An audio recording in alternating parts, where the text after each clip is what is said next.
This is Michele Cameron, and she's going to be talking about her latest historical novel, Recording in progress. Babylon, a novel of Jewish captivity. Michele and I met, I think it was in 2010, at the Morris County Library has an event for local authors. And her second novel, In the Fruit of Her Hands, had just came out, and my picture book had just come out. And they put us next to each other. I always thought we were the only two Jewish writers in the county, so they put us next to each other. And we started playing Jewish geography and found out that at the time we were both members of Temple B'nai Orah. So, there we go. So today, as I said, we're going to be talking about Babylon. This is her third, fourth? My third historical novel, my fourth published book. Okay. It begins with the destruction of Solomon's temple, and it follows one family through generations, two and a half generations, three generations, two and a half, yeah, she's not grown. And then for more than 70 years until they come back to Jerusalem. Or Judea. Yeah. It's a sweeping family saga with a host of different characters, some of whom are historical, some of whom are fictitious, and some of them are maybe a little bit of both. Personally, nothing makes my heart beat faster than a book that has a map in it, and this book has 2 maps, and then genealogy charts. I am a history nerd. I don't apologize for that. And can I say that we are going to be selling copies of the books, but whether you buy a copy today or not, there's also bookmarks that have the main characters on them. And that can be useful because, as you said, there are a lot of characters. There are a lot of characters. That genealogy list comes in very handy as you're like, wait a minute, who's that? So I read Michele's book in 2 days while I was sitting by the pool in the Dominican Republic when we were there with our daughter and her family.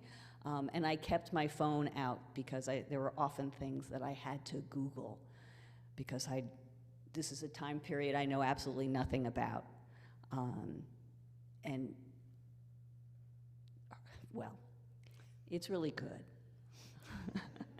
So, let me just ask the main question that writers get asked. Where'd you get your idea from? Okay. So, yeah, this was an interesting book for me to write. I mentioned actually while we were eating lunch that my sweet spot in writing Jewish history is writing about periods that most people, including myself, know absolutely nothing about. And with this book, actually, the reason I dived into it happened with my previous book, with The Fruit of Her Hands, where they were basically bringing 24 cartloads of volumes of Talmud to a French market square. This takes place in the Middle Ages. To a French market square to burn them all. And my heroine, while watching these wagons rumble past her, remembered Psalm 137, by the rivers of Babylon. And that, I don't know why that's what she remembered. Often you know how your characters take you in directions you don't know why. Your inner genius. Exactly. But really, at that point, it just intrigued me enough to start looking into it. And everything I write starts with the research. And so I just started looking into not only the history, but also the biblical stories that were connected to that history. And I was intrigued enough to want to write it. So where do I get my ideas? In this case, I got my ideas from a different book I was writing. Okay.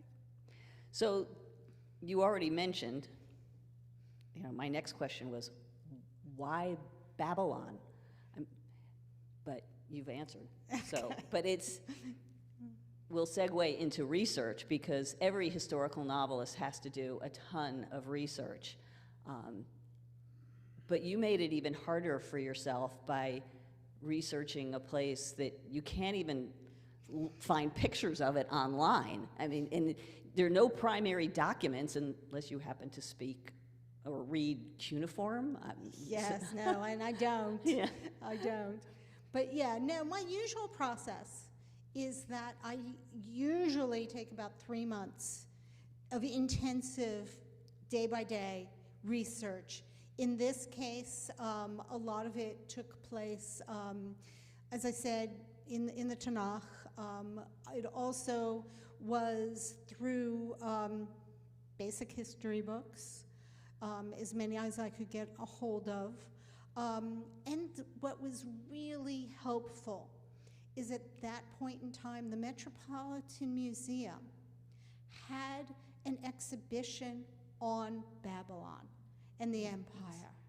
And so I spent hours at the museum, and certain of the artifacts that they had show up in the novel. So yeah, so so once I'm done with those 3 months, I start writing. And I limit myself to the 3 months, mainly because as a historical novelist, I adore doing this part. And so many of my friends who write this say it is a wonderful dark hole that you plunge down into, and you never want to come back, but you have to. So that's Right. kind of the story of the research. So, but I am basically researching pretty much every day anyway, because you always come across something you don't know as you're writing. Right. And then having to double check yourself once you've written it. Oh, yes. Then going back but we'll get to that later. But the things that in Babylon, some of the things that I had to pull out my phone and Google, you describe so well that made me feel like I was very, I was right there. The palace, the perfumery. Really? There's perfume in Babylon. And so I had to Google that. So how did you find out? Were those just gems that you found out as you were doing the basic research, or? Well, the perfumery, actually, my sister-in-law has a nose and worked for a perfume company.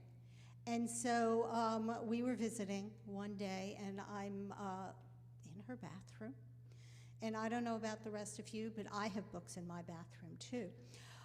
But the book that she had in there was The History of Perfume. So of course I start leafing through it, and then I bring it out with me, having washed my hands, I promise. And I bring it out and I go, Kathleen, can I borrow this book? I don't think I ever gave it back. But that was one of the gems, where I found out all about how the ancient world distilled perfume. And so it found its way into the novel. And it plays a very important role. So it's really nice when these little bits really become an important part. The hanging gardens and the palace itself felt real to me. So how did you learn about the palace? I mean, the hanging gardens you can still see, but... Well, no. I mean, yes. I know, okay, but it's described. It is described. Right. Absolutely. No, I mean, again, there were definitely descriptions of these. There are, again, the Met Museum was great because one of the things I describe is the throne room. And there's these murals on the grounds that Daniel the prophet, who's coming in to interpret one of Nebuchadnezzar's dreams, has to like walk through, and he skips over. He won't walk on his own country. Judea's down there. Well, again, the Met set this mural up, and they set up the throne room. So it was fairly easy. Oh, that's right. It's like a 3D. Yeah, exactly, Right. exactly. Being in 3D. So, Rabbi Satz was supposed to be here with us today to ask a few questions, but he emailed to say that he couldn't, but he passed his questions on to me. And he said that he wanted to know that besides reading the Book of Kings and the Chronicles, what other research did you do? So we've kind of covered that, but I think you did more biblical research besides Kings and Chronicles. I did, definitely. I mean, the starting point for me was the fact that I went to the last 3 years of high school I spent in Israel. My parents my mother moved us over when I was 15, kicking and screaming, by the way. Did not want to go. But the last 2 years of high school were spent in an English-speaking boarding school that followed the Israeli curriculum. And the Israeli curriculum includes studying the Bible. And I'm always very proud to say that I struggled with it because it was taught in Hebrew, but I got a 10 on my Bagrut, which is the matriculation exam. So I did learn something. So I had already, and we also learned ancient Jewish history in addition to modern Jewish history. So I was better grounded than most American Jews when it came to this. But in addition to books I had already read, there were some very specific books that were very important. Daniel the prophet plays a huge role in this book. He's basically one of the main reasons why the Jews were able to maintain their faith after having been brought away from their temple, which was burned to the ground. Most Jewish worship at that point in time was temple worship. It was, you go to the temple, you sacrifice animals, you pray to God, and you go home. So one of the things Daniel did is he basically originated the whole idea of individual prayer. And he would kneel 3 times a day by his open window facing Jerusalem. This is why we pray toward Jerusalem, and would pray. So that was, a major part of it. Toward the end of the book, there's a very important part with the prophet Ezra the prophet, let me say it right. That too was taken from the book of Ezra. So yeah, no, I did a lot with it. Now I do want to mention, while we're talking about the Bible, that one of the challenges I had was, especially when it came to the book of Daniel, which has got a bunch of different miracles in it. I'm sure you all remember Daniel in the lion's den, or his 3 friends being closed up in a furnace. So there was a lot of miracles that happened. And one of my challenges as a historical novelist in the 21st century is to serve both my readers of faith, who might actually believe these miracles, but also my more secular, more skeptical reader, who probably didn't want to believe these events actually happened. And so what I did, in a large part, was to offer a different, slightly different potential interpretation. So to give you an example, Daniel in the lion's den was related from the dreams a dying woman was having, and she was telling Daniel, this will happen to you. The reader can say, sure, or the reader can say, no, well, probably not. So I call it plausible deniability. Ezra and Daniel and Ezekiel and the prophets who appear are the characters that I meant are historical and Yes. fictitious and legend and however we want to think about them. Right. So I'm gonna jump around a little bit in Sure. the way I was having my questions done. But as I said, I am a huge history nerd, and I listen to a podcast called The Ancients, and they had a series of 3 podcasts specifically about Babylon, about Nebuchadnezzar II, and the middle one was all about the Jewish captivity. And so I have listened to that several times, actually, just this morning before I came here. And one of the things that there is archaeological evidence that the Jews were in Babylon. So we know that happened. And one of the things that the professor, the historian, was claiming, I'm going to say, believes, is that without the captivity, it was fundamental in forming Judaism, not just as a religion, but as an identity. And obviously, because that was where the laws were Right. written, that's where, essentially, that's where the Torah was written. Given what happens at the end of the book, and I don't know if we want spoilers, but it's all in the Bible, so it's really not that much of a spoiler.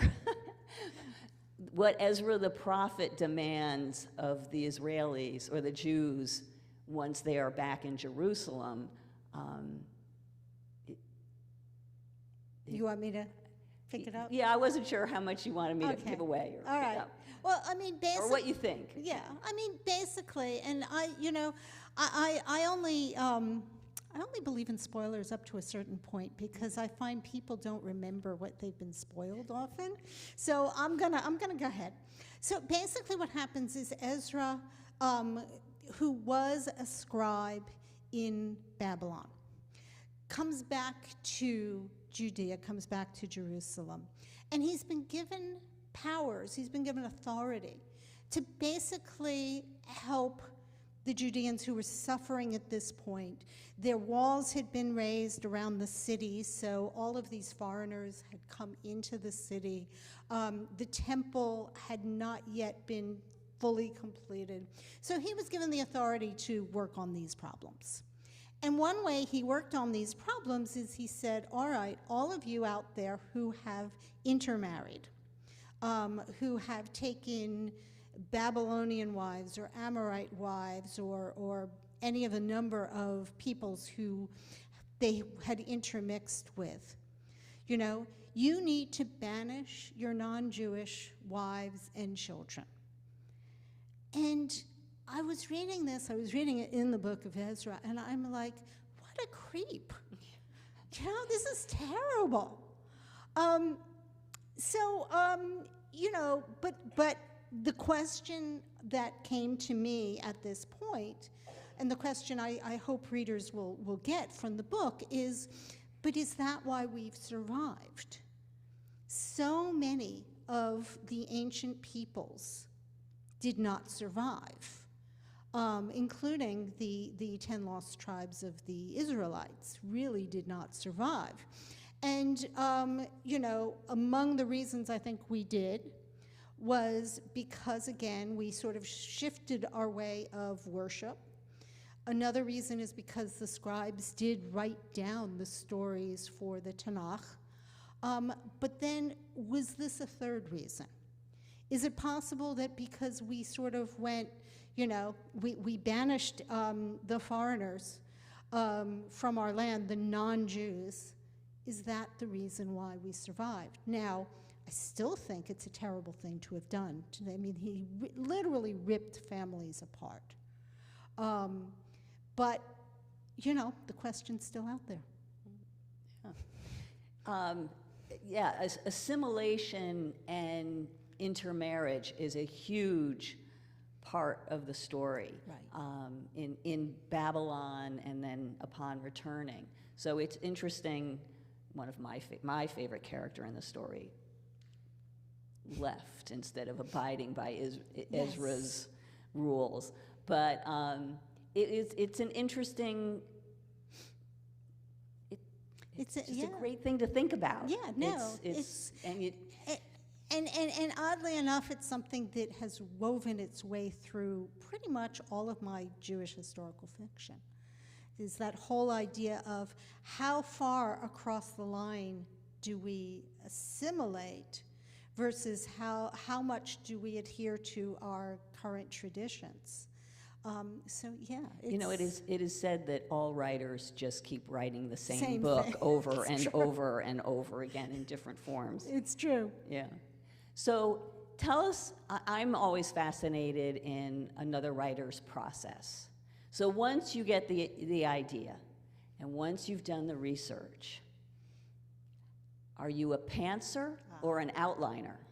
Okay, plotter. Yes, pantser or plotter. So a pantser, for those of you who don't know, is a writer who gets up and sits down, envisions a scene, and just writes it. A plotter actually has basically that outline of the whole book before they do it. My son, for example, who's a really fabulous writer, is a huge, huge plotter. I mean, he wrote about a fictional kingdom, and he came up with the Wikipedia article describing all the attributes of that kingdom before he could move forward.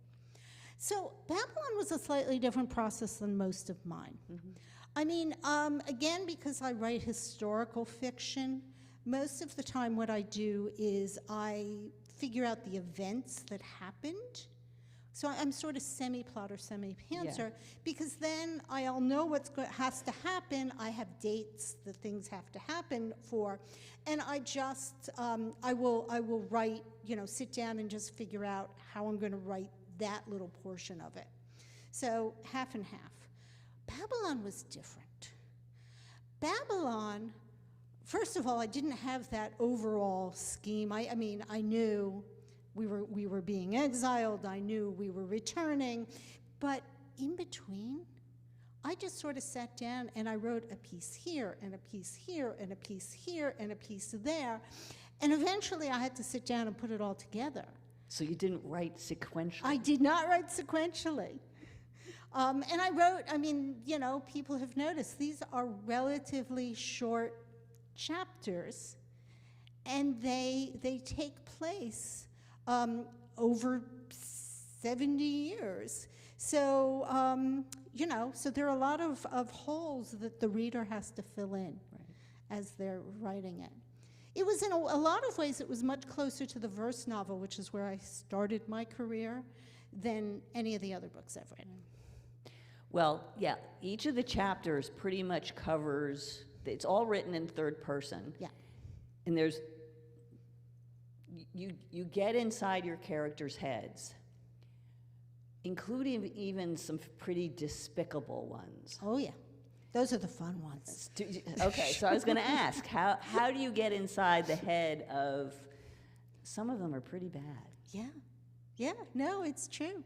I mean, I teach creative writing, and I teach tweens and teens once a week.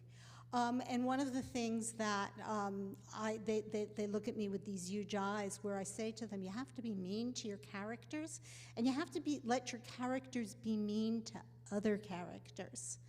And then I say, when you allow yourself to do that, you're going to find you're going to have a lot of fun doing it. So yeah, no, I definitely, enjoy writing the dark side, even though, believe me, I'm a really nice person at heart. Yeah, well, I think sometimes going into a dark space is hard, but it's, yeah. Well, you write, yes. Yeah. Yes. Yeah, but it's, so what else do I, Yeah, I was just impressed by how many characters there are, and none of them are superfluous or, I mean, they all play very important roles. And I had a vision of your office, like with sticky notes, like how do you keep track of where every character was supposed to be at a certain time and a certain place? Yeah, I'm a big fan of storyboarding my novels. So I have this huge bulletin board, and I will cut up different colors, index cards, each color representing a different character. Yes. And the reason I love doing it that way is you can move the card Yes. much more easily than you can go into the file, the Word file. I'm still an old school Microsoft Word user. Much easier than you can, because the moment I cut something out, I'm like, where did I want to put that? So it's a Yes. lot easier visually putting it there. I will recommend, I don't write in Word, I write in Scrivener. Yes. But there is a program called Eon Timeline. Yes, indeed. I don't use either of them. So I do it on my Yes. bulletin board first. Right. And then, because I don't carry my bulletin board with me everywhere, so if I'm going somewhere Right. else and writing, I've got it, and I color coordinate it all on Yeah, Eon Timeline, yeah, so it's all yeah. there. Now, very good friends of mine, in fact, some students of mine have praised both of those Yeah. applications, but I'm still pretty old school. Yeah. So, I don't know how we're doing on time. Oh, okay. So, I want to open it up for questions a little bit. Give everybody an opportunity. And please don't be shy. There's nothing worse than standing here or sitting Waiting here for questions waiting and- for a question. So it took me. We need to repeat Oh, the yes. question. How long did it take me to write the book? It took me probably 4 years to write it. It took more than a decade to get it published. And the reason for that is we were talking again at lunch about my different publishers. The first book, The Fruit of Her Hands, was published in 2009, which, if you remember, was a recession year. And so they let my very, very beloved editor go 3 days before the book launched. And I always say it's a good thing it wasn't 3 months, because the book never would have come out. But that being said, my agent was already at that point starting to take Babylon out, because I wrote Babylon before I wrote Beyond the Ghetto Gates. It was the second book I wrote. And so she was taking it out, but all of these different publishing companies saw that it was a recession year and my numbers were not what they wanted to see, and they all turned it down. And she'd been out to so many places that I couldn't see it, repeating it any longer, so I put it on the shelf. And it was only happenstance that it actually did come out when a friend of mine on Facebook pointed out a new publisher, Wicked Sun, which was looking for books with Jewish content. And so I sent it to them, and they, after actually a much longer time than you'd imagine, they came back to me and said, well, actually, it's a funny story. The publisher came back to me and said, you know, I'm through the first part, and I'm really enjoying it, and I think I might want to publish it, but I will keep reading, and I'll get back to you. And believe me, at that point, I'm like, okay. Oh, yes, he also said, I don't want to keep you in suspense. And I'm like, okay, that's fine. You keep reading. But in the end, he did publish it, and I'm delighted, because I always had faith this book would see the light of day. Yeah. So yes, so that was a very long answer to your question. About 5 years in the writing, and then that long to be published. Mary. Thinking about your book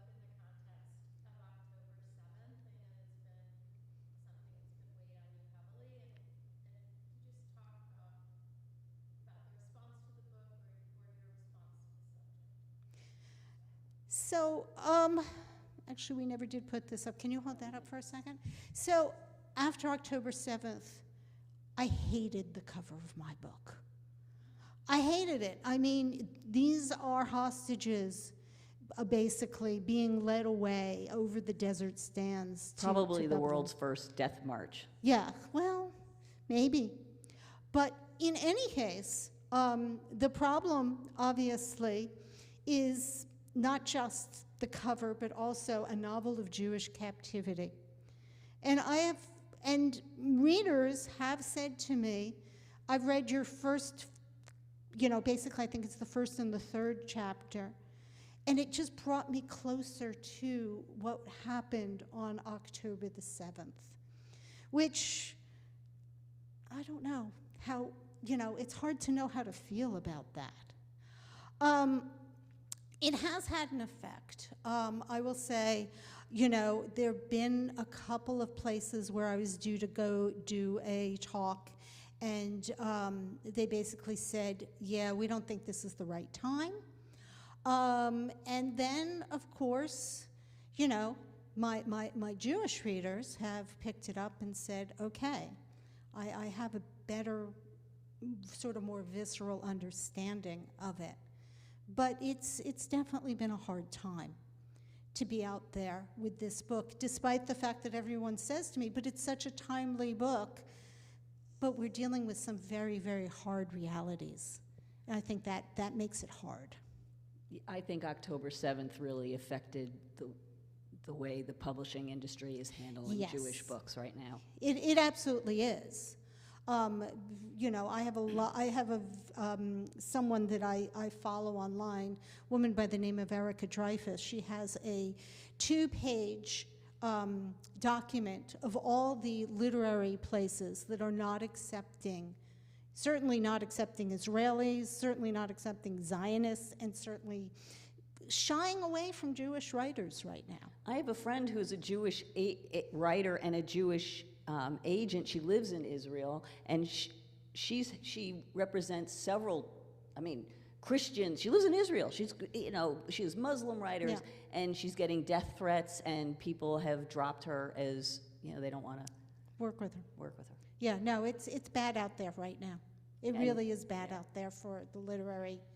So, yes, Barb.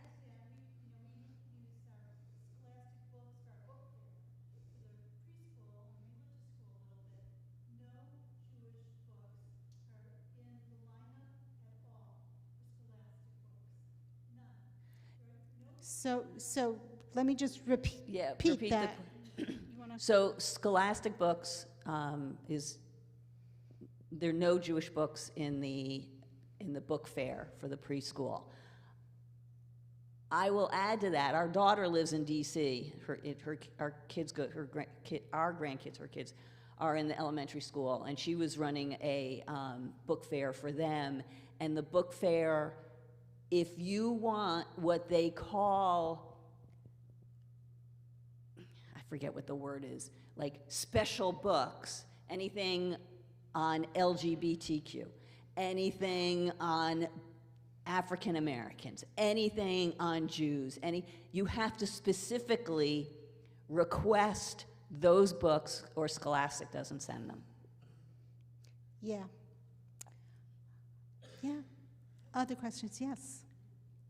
I don't want to take us off that topic, and I got to tell you personally, I had no think. This book did not bring to mind October 7th for me Okay. at all. Okay. I consider them very separate things, and I'm enjoying your book enormously. I want to go back to your process because you just Okay. sort of doing it chronologically versus sort of all over. Scattershot. Yep.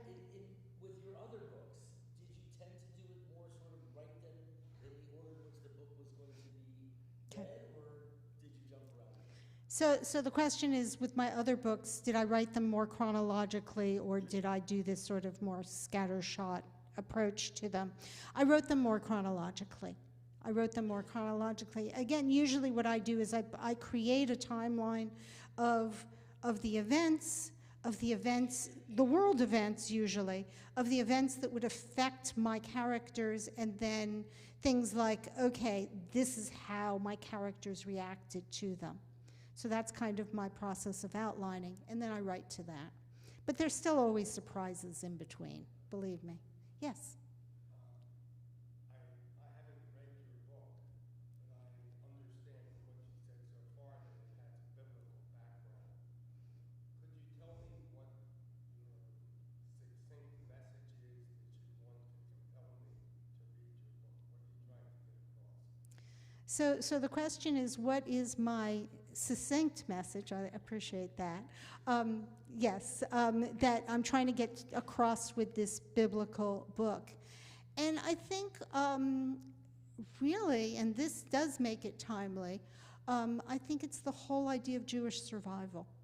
The fact that we, despite being literally picked up and taken thousands of miles away from our home, we managed not only to survive in Babylon, but in fact, in many ways, to thrive there.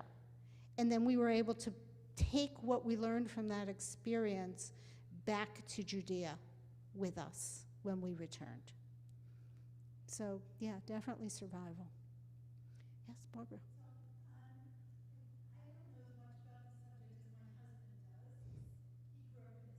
Okay.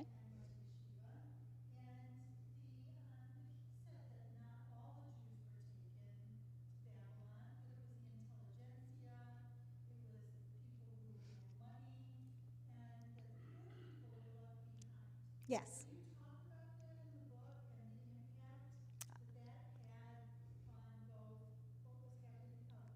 Yeah, no, absolutely. So the question is, so Barbara's husband, who knows more about the period, said that not all of the Jews were taken to Babylon, which is absolutely correct. The poorer faction was left there. And in fact, a major portion of the book is dedicated to one, he was a shepherd at first, but then he was given, his dowry was actually my heroine's farm outside of Jerusalem. And of course, the big problem is what happens when the Judeans returned and claimed their property back. And yeah, that's definitely a big part of the book. So yes, tell him he's right. Another question? I was going to just say, not only that, you really describe an earlier exile of the royal court. Yes, that happened right. before this exile that you're sort of writing about. So there's almost Right, there were two invasions and two. Yeah. No, it was the only reason the second or third, it gets a little munged. But the only reason the exile that I really talk about happened was that there was a revolt in Israel where they basically said, yeah, we don't want the Babylonians to rule over us anymore. And you don't say that to the Babylonians. I think, were they egged on, in my podcast, they implied that they were egged on by the Egyptians. They were. Okay. Absolutely. The Egyptians played some very interesting roles in our history. So, yes, absolutely. Other questions? Yes, please.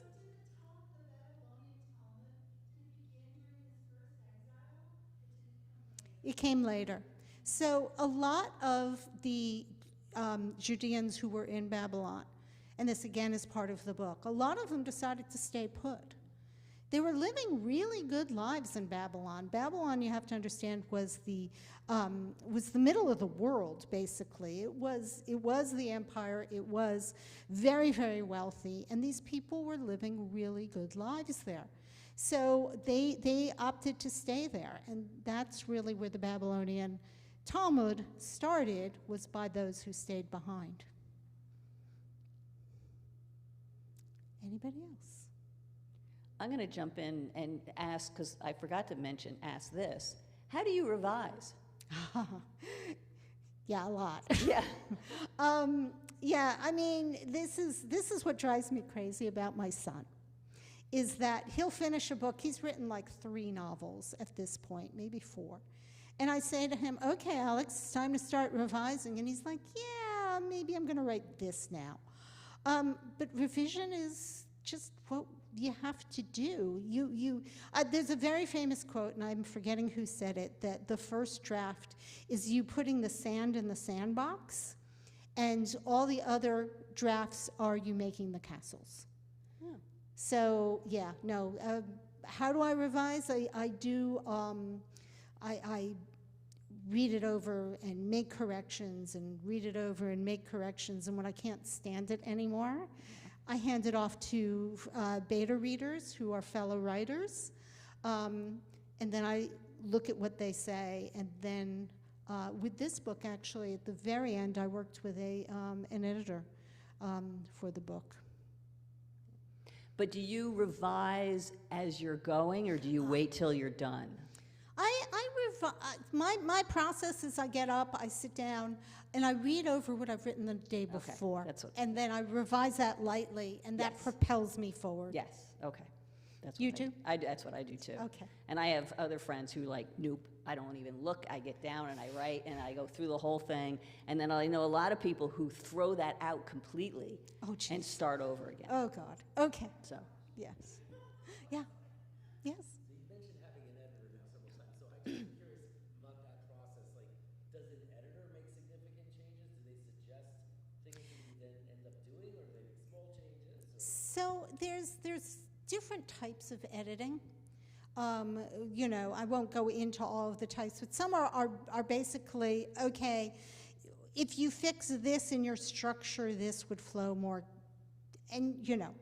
And then there are content editors who go in, etc.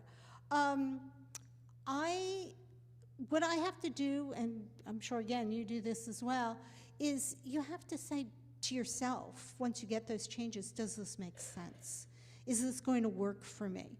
A very dear friend of mine, I was beta reading her book, and she came back and she said, you know what I like to do when I'm doing revisions is if it shows me other artistic possibilities, that's when I accept a revision, which I think is a really good rule. if I can jump in and Yeah, tell you an please. old story of mine. My picture book came out with Carben, Jewish picture book. That's all they do, Jewish picture books. And they gave me the idea for another story based on a artifact in Montreal. It's a little heart. It's the heart of Auschwitz.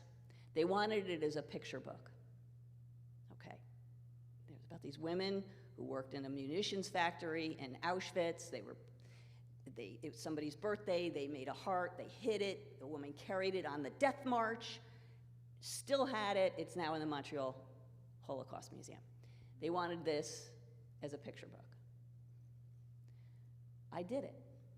I thought I did it. They bought it. Then I got notes from the editor. This is not a picture book. You need to change this. It needs to and basically, they wanted a happy birthday story. Oh, And I said, no. no. You haven't paid me anything, haven't signed a contract. I pulled it, rewrote it, it became Paper Hearts. So, at some point you have to know. You have to know. It has to speak, you know. Yeah, oh yeah, absolutely. Yeah, absolutely, and you should. I mean, ultimately, it's your work. It has to still be your work. Right. Good, good. Anybody else? Okay. Thank you. So, Thank my pleasure. So, as I said, we've got some bookmarks back there, which no obligation to buy the book, but we also have some books. We have books. We have books, and I'm We have happy to books sign them. To sign, to So- buy and to have signed. So, please. Thank you.